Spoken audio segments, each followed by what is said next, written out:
Welcome to the eCommerce podcast with Matt Edmondson, a show that brings you regular interviews, tips, and tools for building your business online.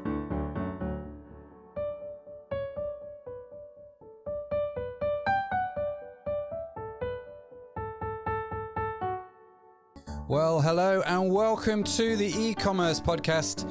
My name is Matt Edmondson, and this show is dedicated to all of those of you who are running your e-commerce business. That's right. Welcome to the show. This is a podcast. It's great to have you joining us. If you're joining us on Facebook Live, a big shout out and a big welcome to the show. It's great to have you. If you don't know, when we record the interviews with our amazing guests, and we do have an amazing guest tonight, let me tell you, I'll explain about Jesse in just a minute. So we have a great guest coming up. When we do that, when we record the show, we broadcast it live on Facebook at the same time we record the podcast, which is amazing. So in a few weeks' time, this podcast will come out and it will air under the normal podcast channels. And if you're a podcast listener, make sure you subscribe across all of the favorite podcast channels which you can use, like iTunes and Stitcher and all of those places. Make sure you subscribe to the show. But also, if you get a chance, come and join us on Facebook Live. Join in, watch the interview with the guest as we broadcast it live ahead of time when schedules work out between me and people like Jesse, who's going to be on tonight's show. So welcome to the show. As I said at the start, my name is Matt Edmondson, and this show is all about e-commerce. Now, you may have noticed, dear avid listener / viewer, that we've changed the branding. And in fact, we've changed the name of the show. It used to be called the Curiosity Podcast. Now we just call it the e-commerce podcast, just to make it a little bit cleaner and a little bit more understood. So this is the e-commerce podcast with me, Matt Edmondson. Welcome to the show. This is the very first episode of season 3. So we decided to launch the new name and the new branding at the start of season 3, right here at the beginning. So it's great fun, just sort of seeing how the podcast evolves, taking on board all your comments, all your thoughts, all your ideas, all your suggestions, mashing those things together and seeing where it leads. And when we started this back in season 1, I had no idea we would end up right here where we are right now. No one could predict COVID. No one could predict any of that sort of stuff. And yet here we are. And so these things evolve and move, don't they, as we go on. So as we are broadcasting over Facebook Live, the interview with a guest, then if you have questions, by all means, put them in the comments. Give us a shout out. Give us a wave. It'll be great to see you. Great to hear from you, where you're from. And just let us know. And so, Sean, I see you've put in there what time. I hope this has answered your question. We're actually live right now. So there we go. Let's go for it. So before we get into tonight's guest, let me just take a moment to give a big shout out to the show's sponsors. Let me give a big shout out to one of our show sponsors, Curious Digital. You know what? I love its flexibility. It's such a great platform. You know how when you start out, you might typically use an online platform because they're cheap, they're easy to use, super accessible. But you know what? They aren't that flexible. And as your business grows, you end up moving to an agency, right? Because that's just what you do. And at some point, you're going to have this nightmare to deal with, and it can be incredibly expensive. And the thing for me that I love about KD is it will grow with you. You can start out on the platform easily, and as your business grows, then KD will adapt with you. Now, I don't know of any other platform that does all of that. So if you're in the market for a new e-commerce platform, make sure you follow the links from mattedmondson.com. Take advantage of the offers that they've got for you, and let me know what you think.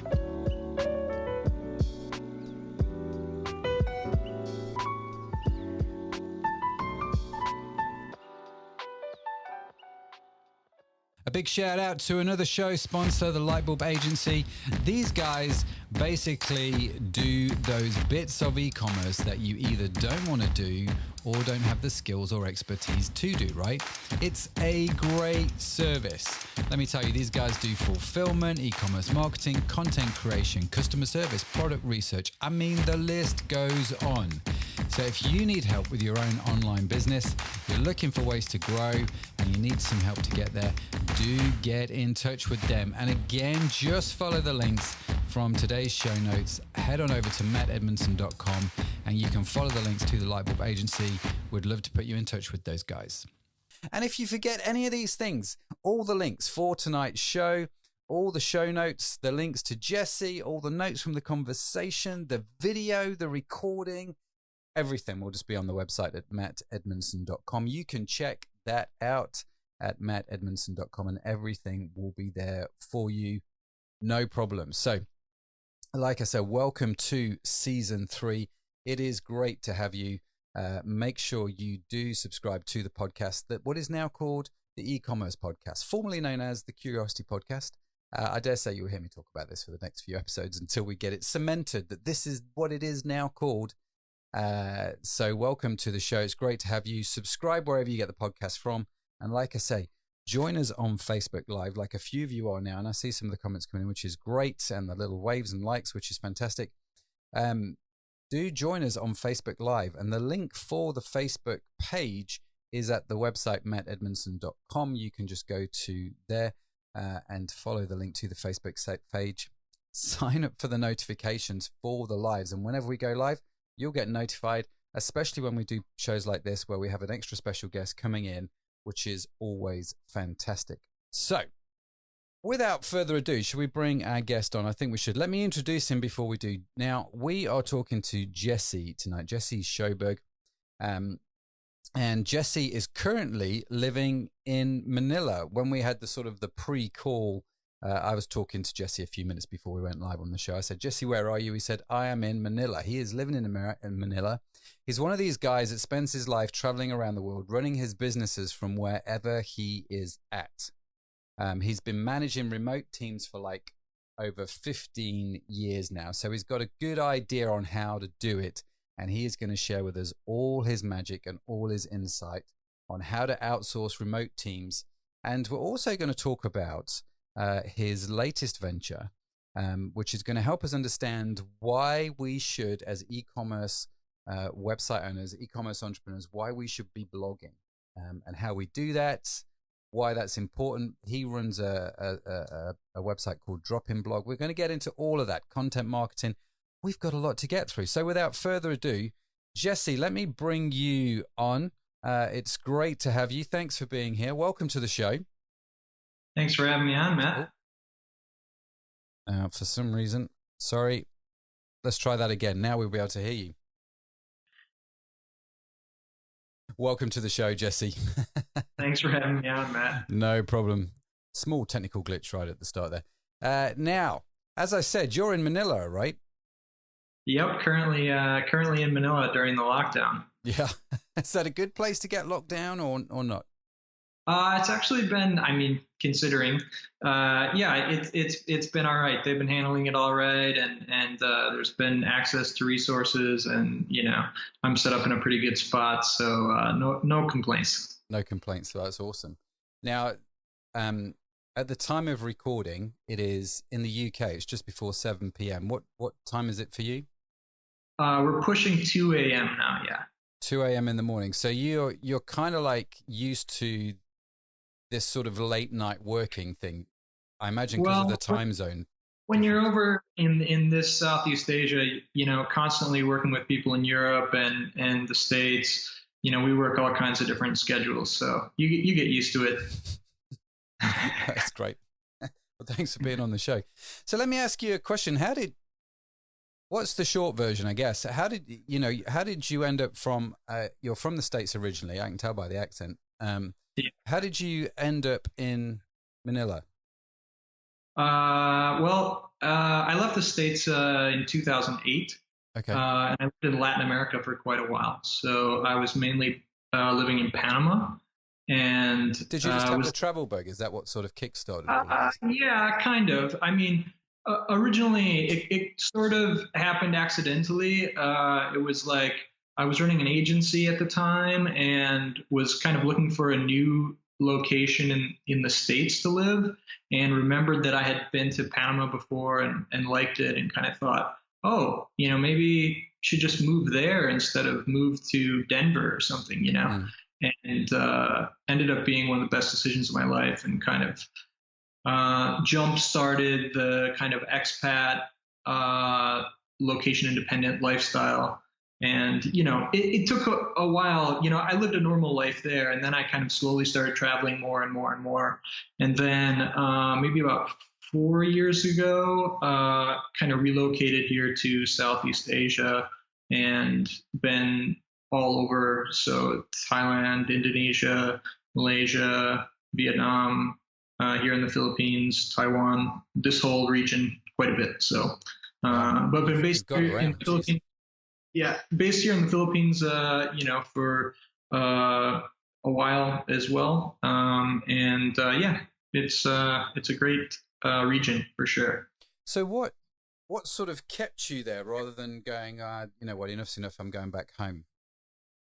Well, I mean, if once you kind of start living the location independent lifestyle and you get to experience all of these cultures and the food and the language and the people and everything, it's pretty amazing. So I'd have a hard time considering going back to living, buying a house in the suburbs in wherever USA. That's just not on the radar.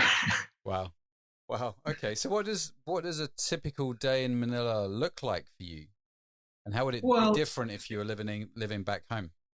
I mean, we could say it could be similar to, if you were in a major metro. I mean, all of the cities that I like to go to I generally live in more metro areas. So spend a lot of time in Bangkok or Saigon or these kind of places. And so, it's, well, not these days, but generally would be go to the cafe and, work out, do the morning grind in the cafe, and then, maybe meet someone else, another entrepreneur for lunch, then catch up with some meetings like this, manage the team, do the same things everyone else does. It's just, just in new places. But what makes it interesting, I find, is that, when you live a normal kind of life pattern, it's the same every day, where you can take that pattern and you can just put it in another city, and then everything's interesting all of a sudden, because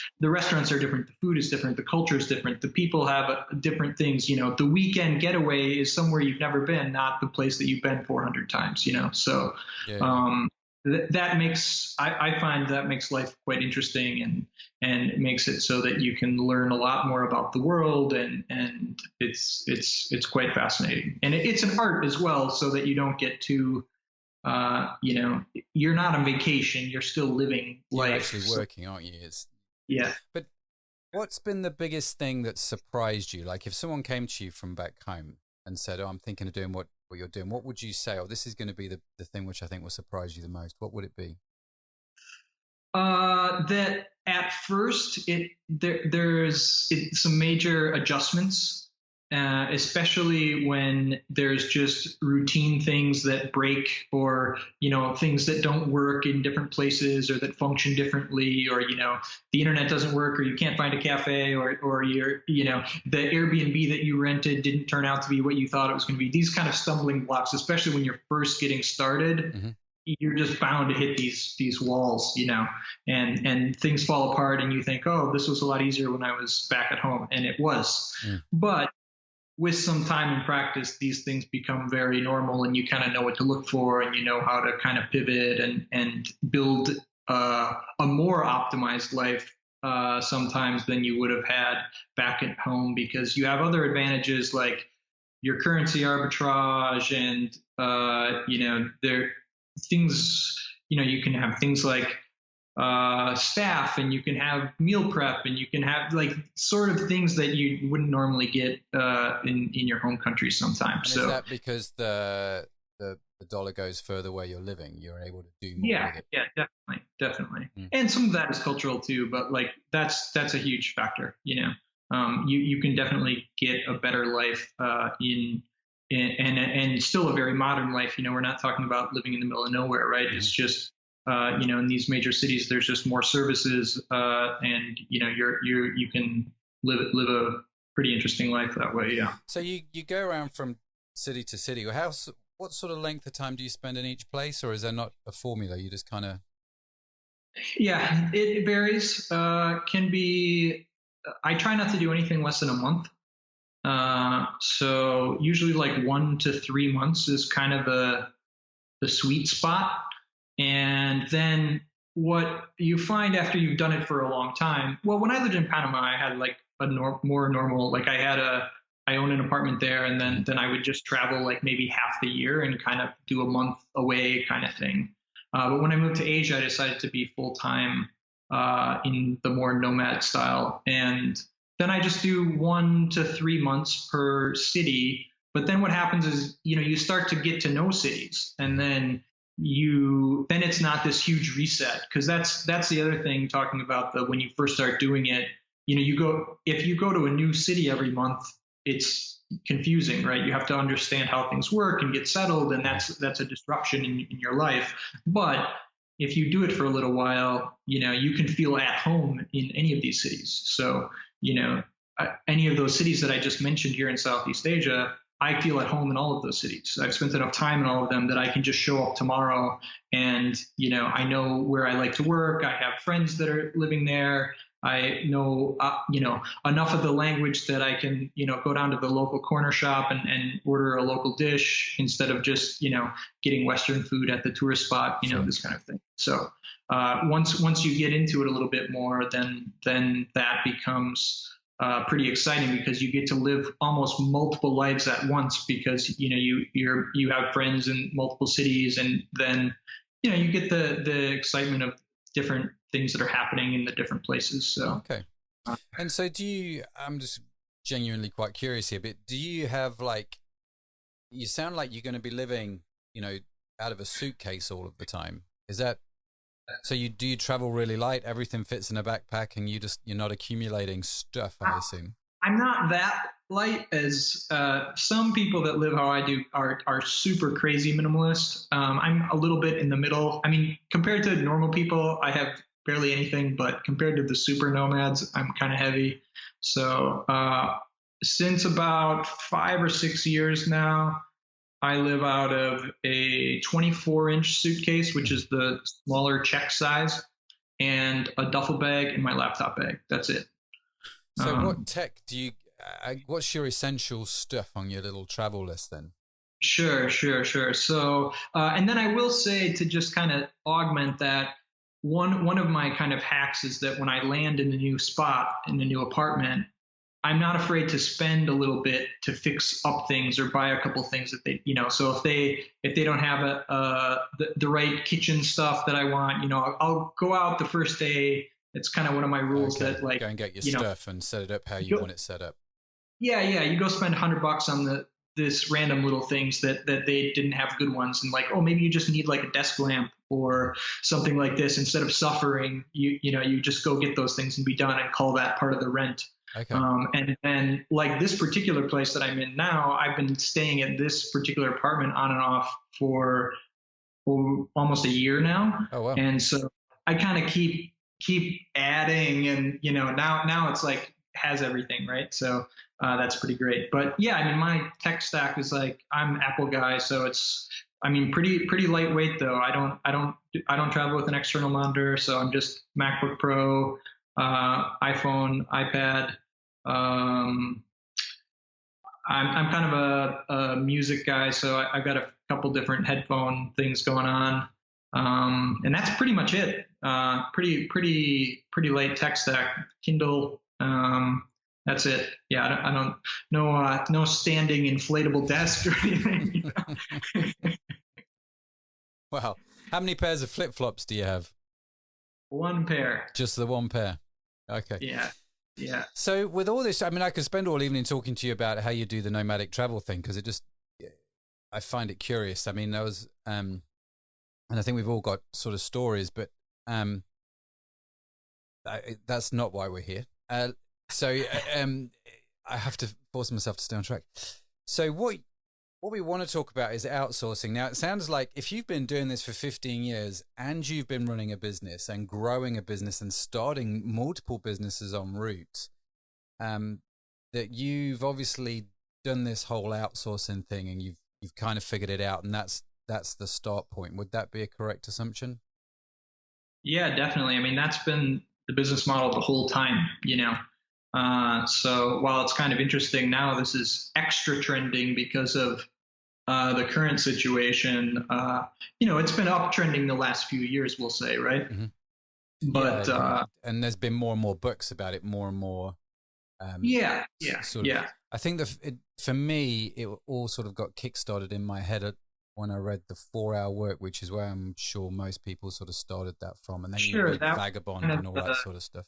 Yeah, that was kind of the first big, aha, moment for a lot of people, and I think I read The 4-Hour Work Week actually after I got to Panama. And so it was kind of, that came out right around the time after I had left. So for me, that was a big validation, just kind of like, oh yeah, cool. This guy kind of like organized all of my thoughts, Thanks, Tim. Yeah. Thanks, Tim. Appreciate it. Yeah. But I will say that most people in my community, read that book and changed their whole life. It was like somehow that book fell into their hand and they said, screw this job, screw this commute, screw the suburbs, and really headed that way because of it. But that was a long time ago. That's been 10 years now. Yeah, it's been a while. But you're right. It's been becoming more and more people. The world's becoming a much smaller place, isn't it? A much smaller place. Definitely. And there's been a lot more modern, that book, while it's very inspirational, there's, like the 37 Signals guys have written a couple of books about remote working and remote teams and this kind of stuff. And, there's some more current information than that. But that was definitely the fire starter for many, many people. Yeah. There's a company, I've not had any dealings with them because I think they only operate in the States, called Belay Solutions. And they keep sort of doing really well, from a business point of view. They're featured a lot. I hear the name a lot, actually, Belay Solutions. And they're all about outsourcing, give us, your virtual PAs and all this sort of stuff that you hear talked about. So can we get into this, right? How did you, where to start, right? I mean, what's a good place to sort of start whilst talking about this topic? I'm kind of thinking, you know what? I have a wife, I have 3 children, Nick has 2. I'm going to take them out of school and I'm moving to Manila and I've got to outsource my business. What's Jess's guide to doing that? Well, I mean, to be fair, it's interesting. You kind of have this remote work outsourcing thing. They go hand in hand, but a lot of people think, when you say that, like, but how much of your job that you're doing right now has anything to do with you being in your physical location? That's a right? very good question. Yeah, not a lot. Not a lot, right? And especially now because we're in lockdown. Yeah. You could be right here next to me, and it wouldn't matter. It would make no difference because I have to Zoom everybody, right? Yeah. And so, I mean, for me, I feel like this particular moment in history, it's just kind of showing everyone that, oh yeah, I guess we could be doing it that way. Yeah. Like all of your clients or customers or whatever your business is, especially in this internet-based, or anyone who's in like consulting or agencies or this kind of stuff, they think, oh, well, I can't do that. Well, no, actually, look, turns out you can. Yeah. Turns out, there are ways. So as far as that part of it, like, can you do it? Like, it can be done. But then, when you start getting into the outsourcing part, which now it's getting even more interesting because that used to just mean, yes, like, again, with this currency arbitrage thing, you've got, many countries that the normal wages are less than they are in the Western countries. So there's a good win-win there for people. You can get great talent that's a little bit less expensive than the talent that you would get in the West. And that's there. But now it's getting really interesting. There's so much more happening because you have a lot more people that are living all over the place. And then you have a lot more people in the Western countries that are also working remotely, right? So now it's not just about it's not just about saving money and trying to get the cheapest labor that you can, because it's not always about getting cheaper. It's just also about getting the best talent. Now, all of a sudden, you're not sourcing from your local community, right? You're sourcing from the whole world. And, so it's, maybe there's someone in Arizona, or maybe there's someone in south of France, or maybe there's someone in Thailand, or maybe that, it kind of doesn't matter, right? It doesn't matter. So, and you're right. I mean, I discovered recently for the last few years, one of the things that we've been doing is we've realized that actually mums returning back to work after having a break for looking after the kids. Yep. Well, they're just the most remarkable people on the planet, right? They're used to dealing with stress. They're used to balancing 40 things in the air. They can multitask like nobody else. They know how to work, and nothing seems to stop them. If they've got a cold, they'll just keep going. Whereas me, I'm out. Do you know what I mean? And the key thing that I've found to this sort of particular group of people coming and working for you and doing well is being flexible with where they work. So as in they can work remotely because they need to be at home. They need to pick up the kids. They need to be flexible in their hours. And if I can give them that, that's more important, I think, than the salary, than the job title. I found it quite a fascinating sort of thing. Yeah. And what's neat is there's a lot of these kind of niches popping up, that's really interesting. So that's one that's been definitely popping up. And what's, and again, for you, like, what do you care if like your podcast edit is done right now or in an hour and a half from now, right? Like, it needs to be done in 2 weeks. Like, it's fine, right? So the fact that they have to run and go get the kids from school or whatever, it doesn't matter. It's all about output. And that's kind of the other thing, kind of zooming back into the topic here, like, it's, you have to change this mindset that's more about output versus just like I hired them for this many hours and they're just are they at work? Because that's always the concern about the remote hire, right? Yeah. Is that, well, when I have them at the office, I can look over their shoulder and make sure that they're getting it done, where it's about changing your mindset into output and saying like, oh no, well, I just need her to finish the edit on the podcast. And that's it. It doesn't matter. It doesn't matter when it gets done, as long as it gets done by this time and the quality is good, who cares, right? Yep. And so, to talk about that a little bit and some of the pitfalls that people have switching to that is, you really need to work on your processes and your expectations. And you maybe have to define that a little bit more than if you were doing the in the office hire, right? Because in the office you can. Okay. When you talk about defining your processes and your expectations, when you're hiring someone remotely, they're managing their time. They're much more autonomous is probably a good way to put it. They have to be, I think, a much more responsible kind of person. Do you know what I mean? A high caliber type person. But I just want to clarify what you said there. I have to be clear with the processes and expectations for that person. Right. Because if I'm not, is that where a lot of the problems lie?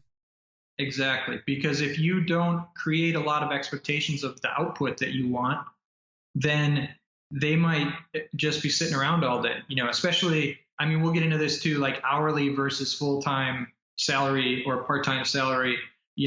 When you put someone on a salary, then, if you don't have them, if you're not feeding them stuff to do and aren't very particular about the things that you want, then there can become a miscommunication there where you said, hey, well, what did you do the last 2 weeks? And then they say, what do you mean? You didn't send me anything. Or, there's this kind of thing where if you say, okay, like every Friday I want this and by this date and this date I want this. And, 3 times a week I want you to check in and do this thing. And, the more you can define those exact output items, the better it can be. And of course, this varies widely by role and by level and this kind of stuff. But learning to define that is a skill that does take some time and you will stumble a little bit. And so on that, talking about how do I, Matt, kind of get into this and what do I do? I generally recommend to start by hiring someone in an hourly situation.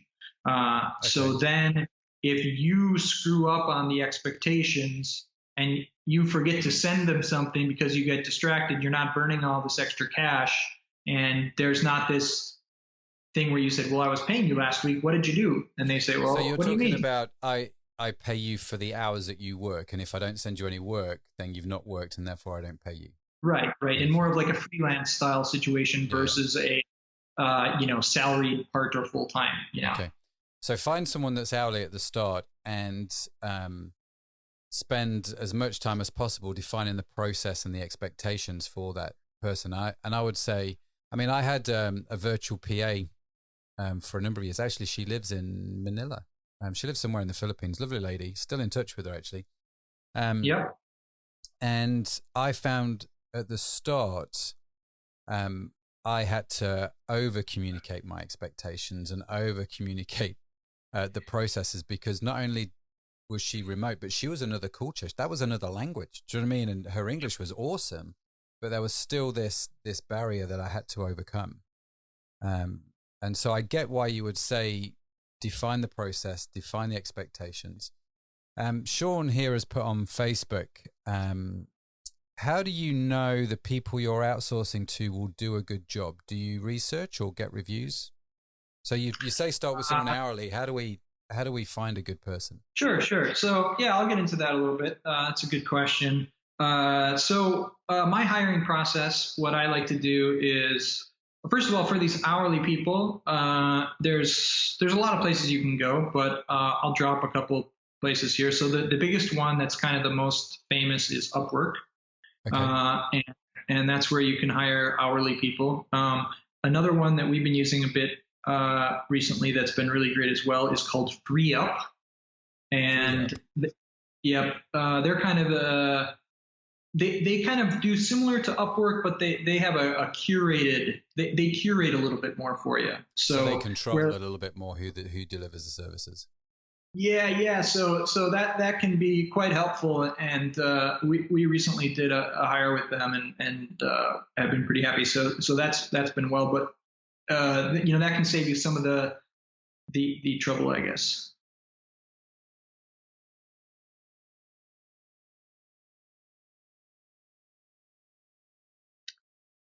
I think I've lost your audio there.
suddenly dropped, and I have no idea why. No settings or anything changed. Okay, so we are back on Facebook Live. I've got Jesse back. Hopefully you guys can hear me. I'm just going to go onto Facebook. Give me a second here, Jesse. Whilst, fortunately, we can edit all of this out for the podcast. And I will, I'll just let the guys know we've restarted. Okay. Yay, Sean, you can hear us okay, which is great. So Sean's back. Okay. So hopefully people will come and find us again. Let me just share. Share.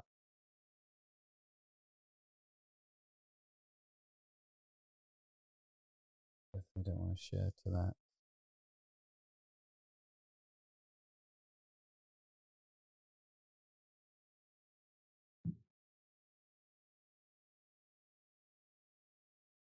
Warren Hansen, haha, yeah, thanks, bud, appreciate that. Oh dear, technical issues. What can I say? Let's just share now, and we're back. We'll give people a few seconds here to rejoin us. Okay, very good. So,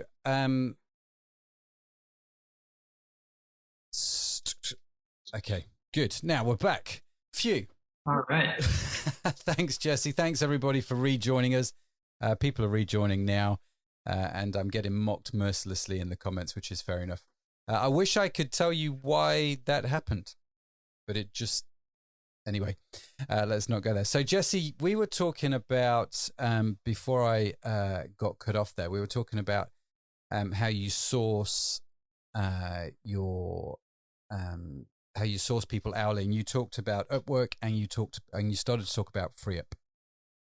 Yeah, so we'll start with Upwork. So with Upwork, you're dealing with a gigantic pool of people. So this is everything from the bottom of the barrel to all the way to top end Western people as well. So Upwork has really kind of become a huge gamut of talent now.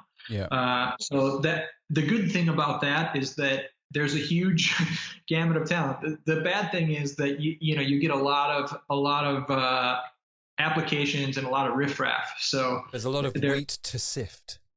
Yeah, exactly. So back to the question here, whether it be with Upwork or hiring from anywhere, what I like to do is give people a test, a real test. So, this idea of people's resumes, and of course that's useful and everything, but until they actually do the work, who cares where they went to school or what prestigious company they worked at? If they can't do the task that you want them to do, it doesn't really matter, So for every role you have, you create a test, which you then upload to the site, and people complete the test, and you judge them on the basis of doing that. Yeah. So this is not every applicant. These are like the ones that so maybe like 3 people, 4 people per position, or whoever comes in that you think actually is looks like a valid candidate, right? And what sort of test would you give them? Is it a complex test? Do you pay them for that test? I definitely pay them for the test. Mm-hmm. And it's usually something that'll take like 2 to 4 hours, maybe. Okay. And, of course, it depends on the position you're hiring for, right?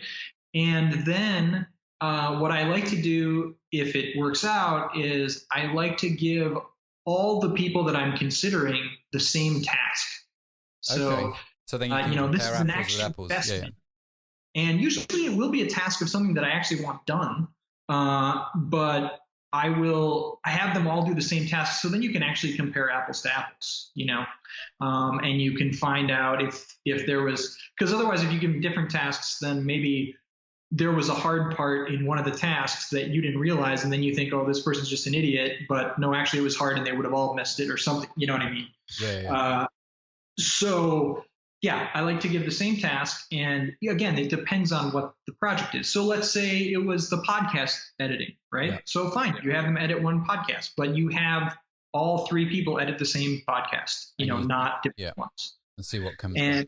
That's interesting. Give them the same instructions, this kind of stuff. And then you can also compare their actual cost to do it. So the hourly rate also kind of matters, kind of doesn't, because if this guy's 10 an hour and this guy's 20 an hour and this guy's 30 an hour, but depending on how long it actually takes them to output the work, this is back to thinking about output, and so then you can compare, maybe the guy that was $30 an hour got it done faster than the $10 an hour guy. So even, you can then say, the total cost here, maybe he did a great job and he got it done in less time. So it's not always about race to the bottom for hourly rate. That's definitely not helpful. That's something that a lot of people get caught in, is they think like, outsourcing, low, cheap, save all this money, which you definitely can save money.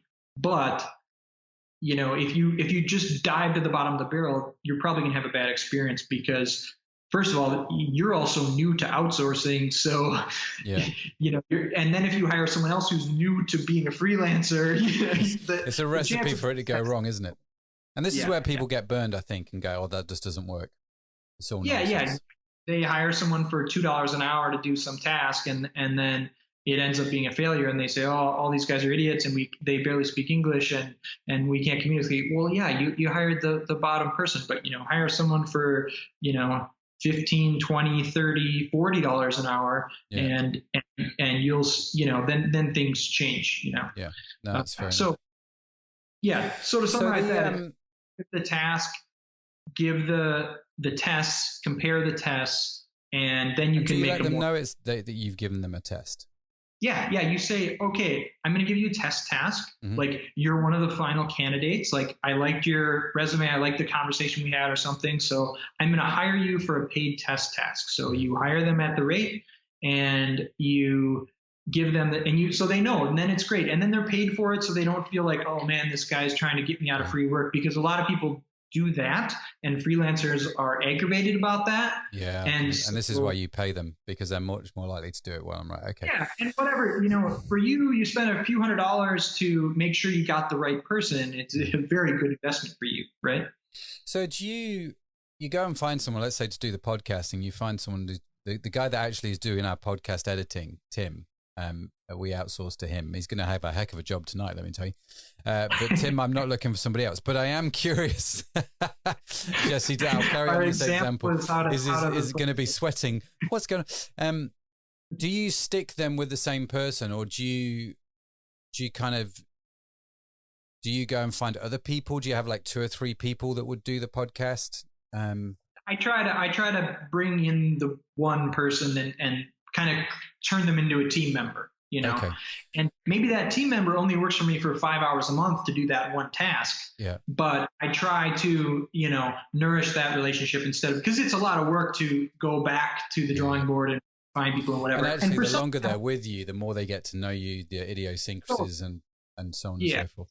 So, I mean, Sean's been busy here in the comments, which is great. He's obviously got a lot of questions. How do you avoid dishonesty or scams?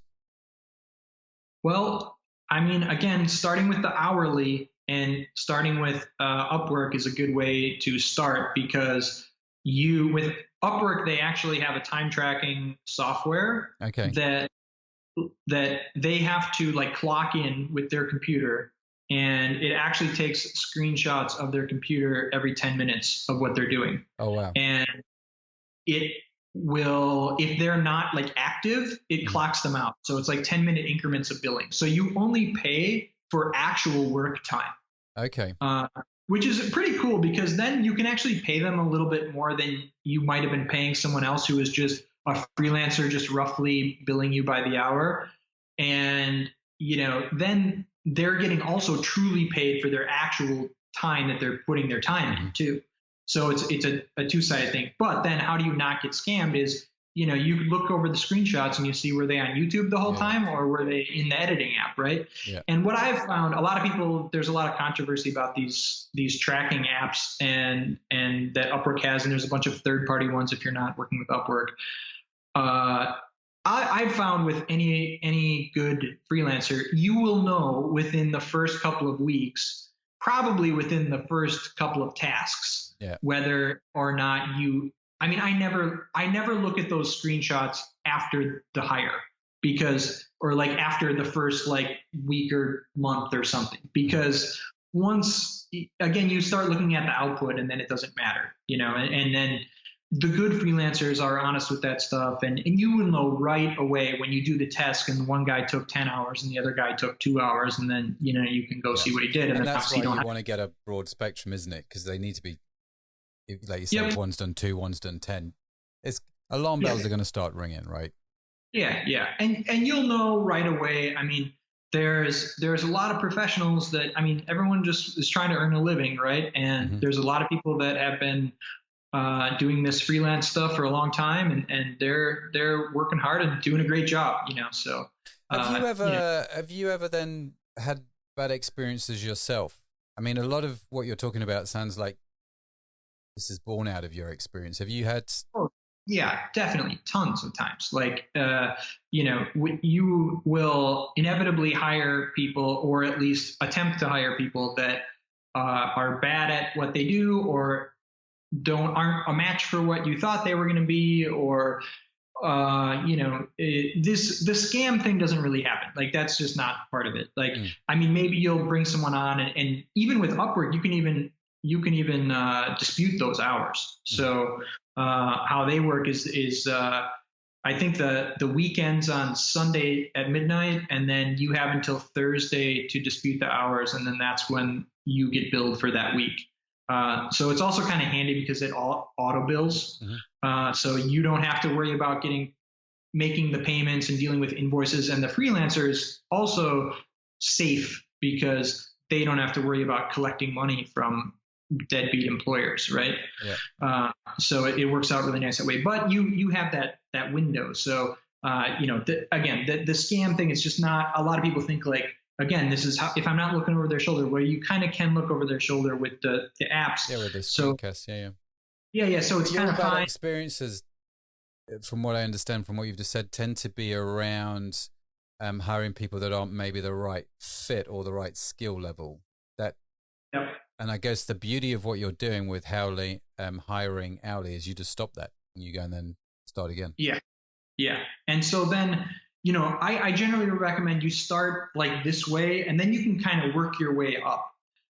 So again, one thing to kind of bring up is, aside from Upwork, is this free up company that we've been using a little bit. They take some of that guesswork out for you. So they have a very similar business model, but they vet everyone. So their kind of pitch is that, you only get the 1%. And so you put up the job post, and then they just drop 1 or 2 people in your lap, and then they say, this is a good person, interview them, try them out, see what you think. If you don't like them, we'll give you another person. So that has a lot of potential as well. And then after this, once you have a little bit of experience managing these kind of people and this kind of stuff, then is where you might want to look into hiring people more like salary based, So would you take the freelancer you're hiring hourly, and would you make it a more permanent thing with them? Maybe, if you need that. But I'm just kind of talking more of a general, you as an experienced employer, outsourcing employer, remote employer, we should say. I'm just saying start with hourly before you dive into full-time and part-time salary people, so that you get to learn how to manage someone that works for you 2 hours a week instead of 20, right? Like it's a lot of tasks and work and management to get all that stuff we talked about earlier in place. So how do you manage someone that works for you just 2 hours a week? Is it just you're emailing, you're just wanting reports? Yeah, mostly email or with we use project management systems. So whatever you use, some people use whatever Trello or Basecamp or this kind of stuff. And then you just assign tasks. Like once you kind of get in the groove, usually we start out with email and just simple, and then kind of move them into the system once they're a little more vetted and we know that they're going to be more part of the team. And then it's very clean. I mean, a lot of people like to do all this, Slack and daily stand-ups and all that kind of stuff. And once you get more of a team and there are more hours and this kind of stuff, that kind of culture part of it can become very helpful. But, when you're starting off and you're just doing this smaller stuff, it's pretty straightforward. It's about defining what you need to be done. And then you just, you send them assign the task to them and say, okay, like, here's our new podcast. Like, this is how it's going to be edited, and then they turn it back to you, and then that's it, and or you go back and forth about the edits or whatever, this kind of stuff, But again, at the beginning, you're going to need more communication to kind of zero in on things. Yeah, especially because they are remote, that they need all that extra stuff. So, I take it you've hired people remotely all over the world. Yeah, definitely. Would that be a correct assumption? And have you found that there are certain countries which work better than others, or is it's not about countries, it's more about depends people? On what you're looking for. So there's been certain regions that have kind of emerged as leaders in certain categories. And now the kind of new emerging area is actually the West, which is kind of funny because we started by jumping away from that. So like this, talking about the moms at home that like used to be the career woman, has all these skills that she's not putting to use. Like that's this new available category, right? But as far as the other like non-Western countries, kind of the big ones are, so here the Philippines is a big one. And the Philippines kind of thrives on things that you need English as your first language for. So you've got a lot of native or almost native English speakers here. So we're talking about stuff like customer support or content writing or like assistant stuff, like how you said your PA was here, this kind of stuff. Anything that has to do with the phone or any customer service or also creative work is good for here. Any of that more kind of personal stuff that especially with the English. And also the thing about the Philippines is versus a lot of other regions, their culture is more Western influenced and is closer to the West. So while there will still be a culture gap, the influence here of the music and the movies and just culture in general, like the pop culture of the West is very alive here. And while you think that doesn't matter, like if you're hiring someone for social media management, it does matter. Like the little jokes and the right emoji that kind of is, I don't know, these things like those little cultural details, they matter, right? Yeah, they matter a big lot. So yeah, I think, and one of the things I remember when I was when we had the thing going on with the lady in the Philippines, somebody said to me, you should pay them for 13 months out of the year. They sort of had this, yes. you pay them 1 month twice. Was it December? You paid twice in December? So here in the Philippines, again, this would be only if you were hiring them full time. That they do what's called 13th month. A lot of countries do that actually. In Panama, when I was living there, they have 13th month as well. Okay. And it's essentially a way for it's like creates a savings account for them, sort of. You, as an employer, you just build that in your head to the salary, and then then they get kind of their December money. To Christmas presents and end of the year stuff like that. But I mean, when you're dealing with this hourly stuff, this is not really going to be on your radar. Yeah, which is where you start and warm yourself up. It says here in my outline, Jesse, we've got copywriters and productized services. Smacking my microphone? Maybe that's why it stopped working earlier. But what do you mean by that? Let's sort of get into that a little bit. Sure. So Quickly, one little last point there that I'll slip in about the regions. So Philippines for that kind of stuff, copywriting actually is something that you can get here as well. Yeah. But then anything that's development, any type of development is Eastern Europe. So there's a really good site that I can recommend there for hiring programmers, but this is going to be more for full-time positions or part-time positions, not hourly. It's jobrack.eu. Yep. So that's a good one for hiring from Eastern Europe, and we love to hire from Eastern Europe for development. Just really good coders, really good work ethic. It's great. Okay. So that, and then so now back to copywriters and productized services. So copywriters, you can hire here in the Philippines or now in the West as well. So then I'll drop one more place that's good to hire remote people if you're hiring part or full time. And there's a lot of Westerners here, which is really good, is Dynamite Jobs. It's dynamitejobs.co. They have probably the best remote job board. It's more of like a job board versus like a freelance marketplace. So again, if you're and there's a lot of Westerners on there. So if you're looking to hire a copywriter or an editor or a project manager and you want someone from the West or that, here from the Philippines that's very Western fluent, that's a really good spot for that. So, and is that an hourly place or is that more salary based? More salary based. Yeah. Okay. So, anyways, moving into copywriting and stuff. So these days, content is king, right? And especially now, it's the way that everyone's driving traffic, and it's really the way to do it. So, one thing that we've been seeing a lot of is just hiring out your own copywriters to start developing your own content. Or now they're kind of emerging a lot of these productized services. And by that, I mean services where, you pay more fixed rates, like, this many articles for this price or this kind of thing. And it's more of it's kind of like an agency, but a productized services where they take what's traditionally a service product and they turn it into traditionally a service and they turn it into a product. Yeah. So instead of paying this hourly thing, they say, oh no, we do this many articles for this much or whatever. So, I don't have any specifics to offer on that yet for sources, but we're working on some partnerships for that maybe. So maybe we can put some offers together for you guys for that as well. Yeah, it'd be interesting to see because I've seen that more and more. It's like you're heading back to what you said right at the start, where you need to think about output, and productized services is basically I'm paying you for 5 blog posts.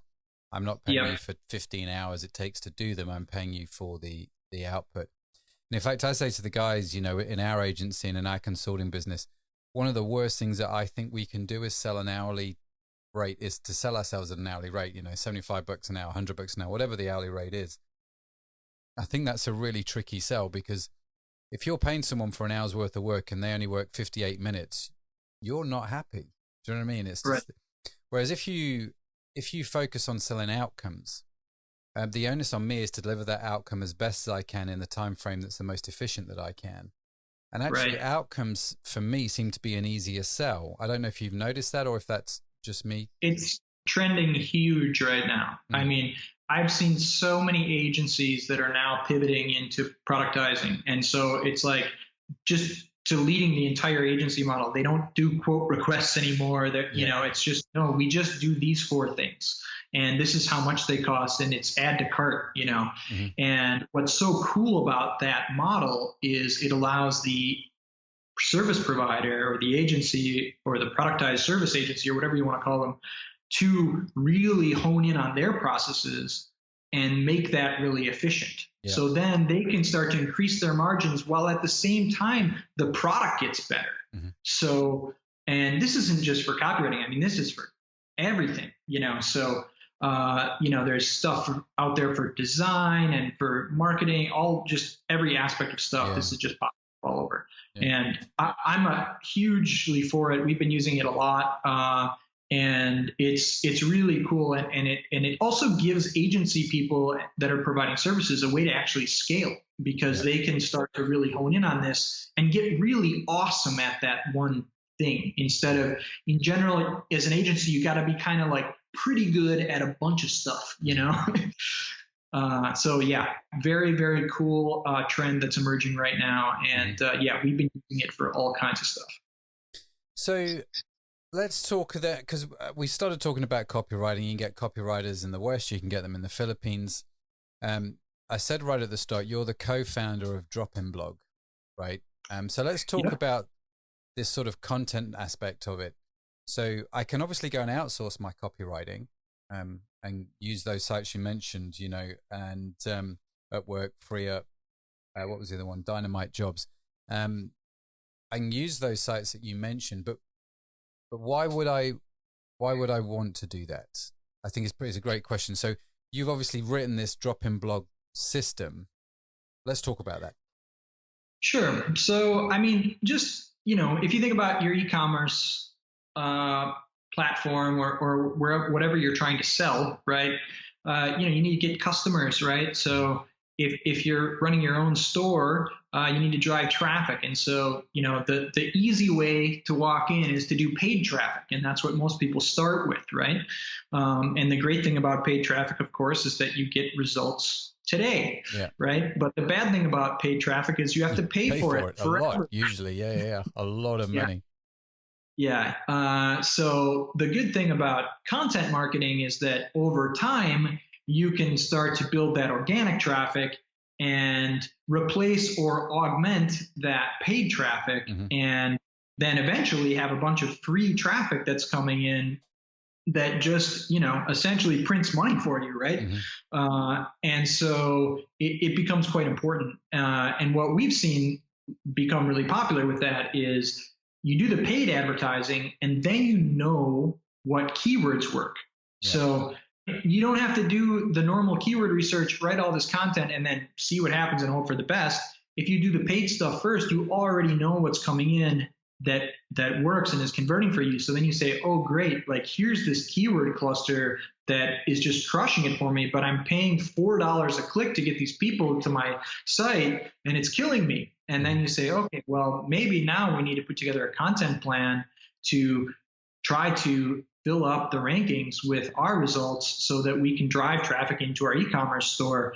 And, you know, a lot of people are short-sighted, so that sounds like a lot of work, and that's a long time from now. And it takes a little while. But, you know, if you're in this for the long game and you want to win, you'll see anybody who's serious about e-commerce is going hard on content. And that's because once you fill up that search engine rankings, like, you know, the traffic just flows in forever.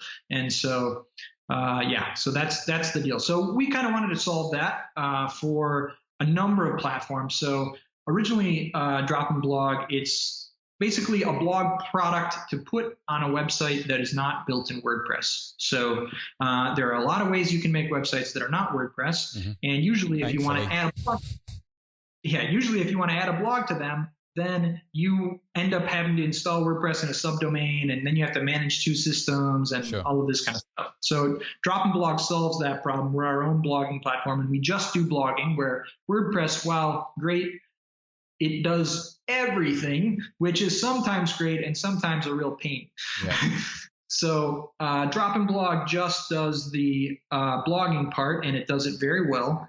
And we kind of fit into almost every platform. We're agnostic. So back to the topic at hand here, when it comes to e-commerce, we just recently released a app for Shopify, and we drop right into the Shopify existing. Yeah, and I was stoked about this, because when we had the pre-call and we were talking about this, you just launched it on Shopify. Because if there's one complaint I hear more and more about, there's probably 3 or 4 key complaints you hear about Shopify, but one of them definitely is that their native blogging system is just pants, right?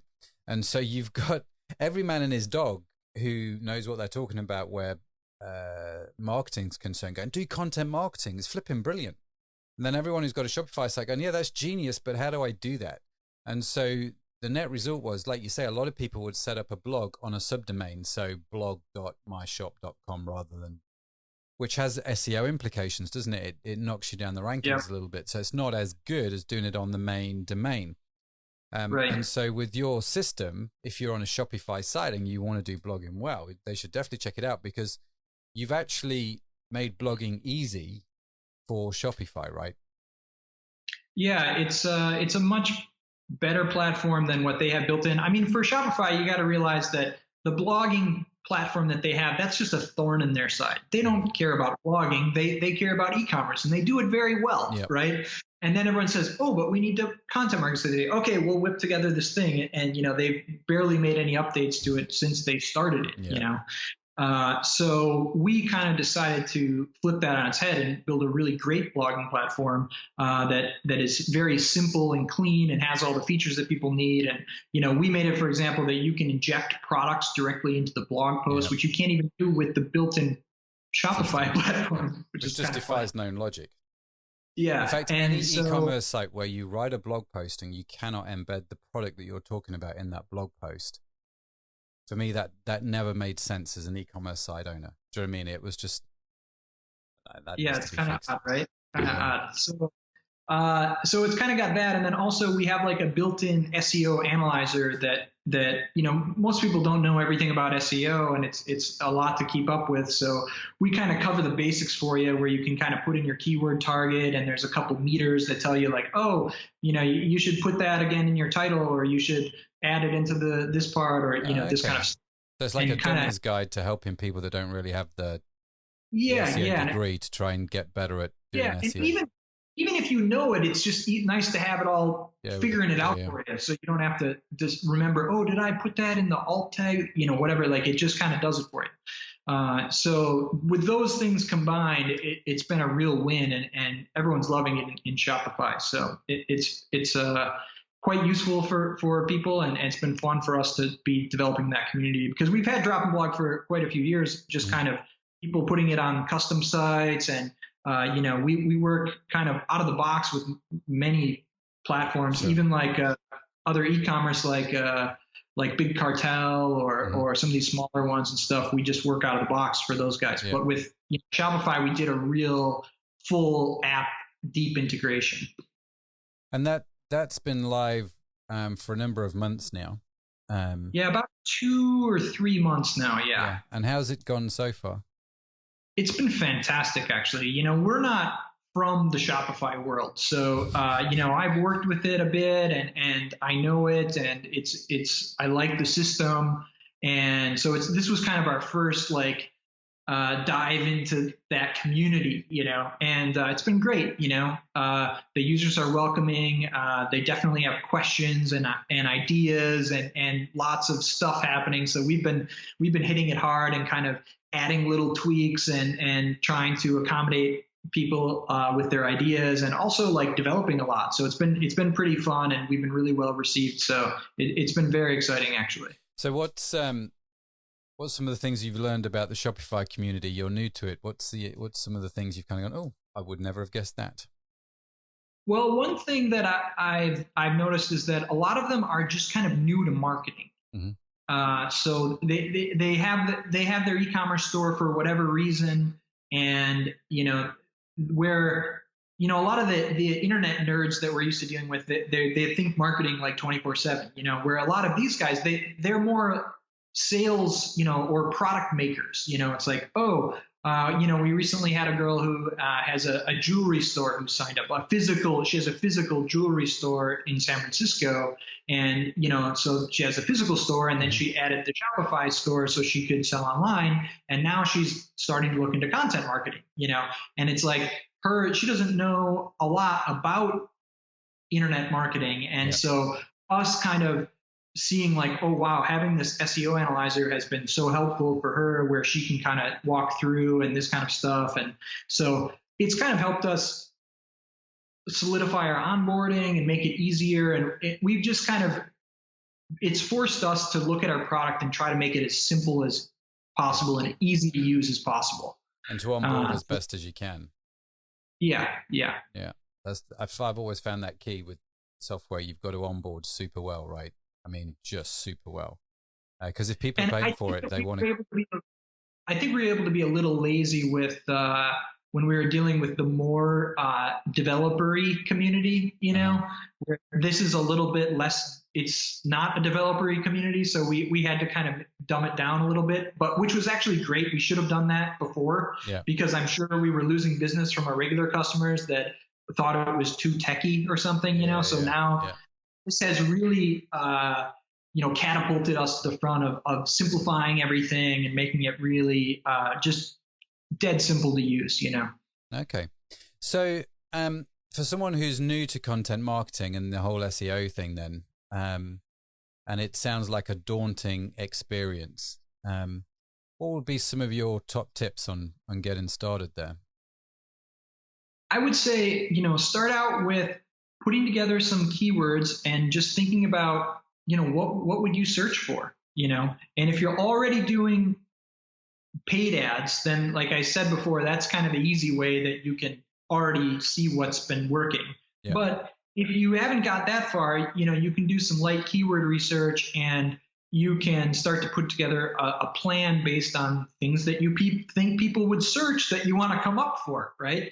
And then put together a basic plan and start writing out that content or hiring someone to write out that content, and then put together a plan that it's not just today, right? Content marketing is a long-term play. So, you need to think sort of 6-12 months down the line, haven't you? I think for content marketing. Yeah, because it takes a while to create the content, to publish the content, for Google to pick up on the content, this kind of thing, And obviously this is a big category, but it's one of those things where you need to start now and you need to be consistent. So just, you need to put out content, and you need to put out content that is relevant to the searches that you want people to get to your site with. Relevant to the community. And like you say, for me, consistency is key with the whole content marketing. If you can't do it consistently.